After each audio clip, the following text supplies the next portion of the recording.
Patay sa saksak ang isang estudyanteng transgender sa Bonggao, Tawi-Tawi. Ang LGBTQIA+ na grupo doon ay nangangamba na isa itong kaso ng tinatawag na hate crime. Pero hindi kumbensido ang mga pulis.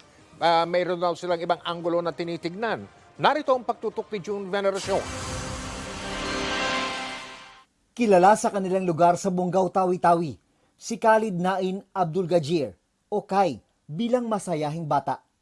Pero labis na kalungkutan ang iniwan niya ngayon matapos ang brutal na pagpatay sa kanya. Masakit sir dahil yung ginawa nila sa anak ko parang pinatay nila parang hayop. Madaling araw ng Martes, May 17, natagpuan sa gilid ng kalsada ang dugo ang katawan ni Kai na isang transgender. Tinutol nila yung liig ay pinaslas nila sir. Tapos yung katawan marami pang sugat. Ang bata ng anak ko sir, walang kalaban-laban. Sabi ng Bonggao Municipal Police Station, nasa 5 saksak ang tinamo ng biktima.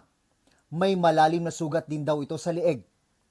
Lunes ng gabi nang may sumundo kay Kai sa kanilang bahay na isang kaibigan para umano sa kanilang racket bilang event organizer.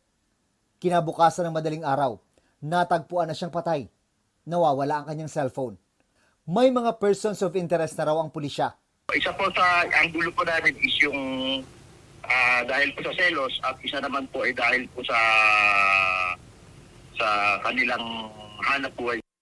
Hindi muna idinitalye ng mga pulis ang kanilang investigasyon. Kasamang nag-iimbestiga ng mga pulis ang Bangsamoro Human Rights Commission na nagsagawa na ng ocular inspection sa crime scene.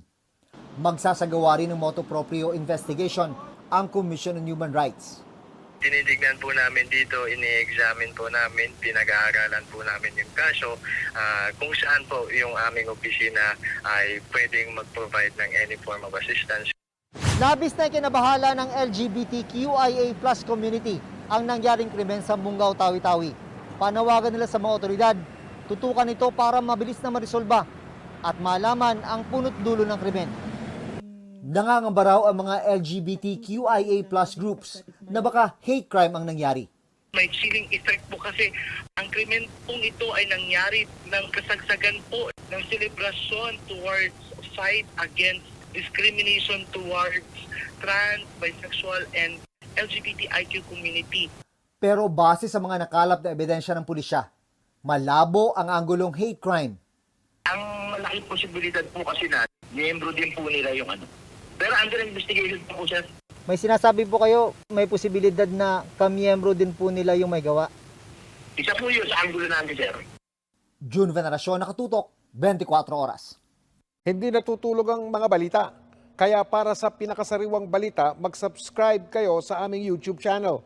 Para sa mga kapuso abroad, pwede nyo rin kaming makasama sa GMA Pinoy TV at sa www.gmanews.tv.